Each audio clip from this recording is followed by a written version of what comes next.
थोड़ा आहिस्ता बात करो, दीवारों के भी कान होते हैं। किसी ने कुछ सुन लिया तो बहुत बुरा होगा। करीम साहब ऐसा कोई काम नहीं कर सकते। बहुत अच्छे से जानती हूँ मैं उन्हें। हाँ, जनान साहिबा ने ये सब कुछ क्यों किया इसका मुझे नहीं मालूम। कोई बात नहीं, आयशा आएगी तो मैं पूछूंगी, वो ही मुझे कुछ न कुछ जरूर बताएगी, क्योंकि घर वालों से इस बारे में बात करना बिल्कुल मुनासिब नहीं। चलो अमीना, तुम भी अपने घर चली जाओ। पहले भी मैंने यही कहा था, सब अपने कमरों में, किसी को किसी चीज की जरूरत नहीं। ठीक है। ठीक है, मैं जा रही हूँ मरियम आपा। खुदा हाफिज। खुदा हाफिज फातिमा।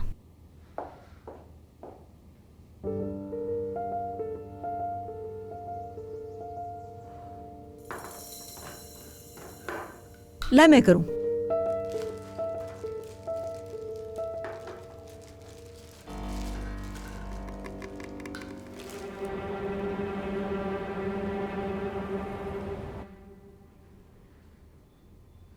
आ जाएं।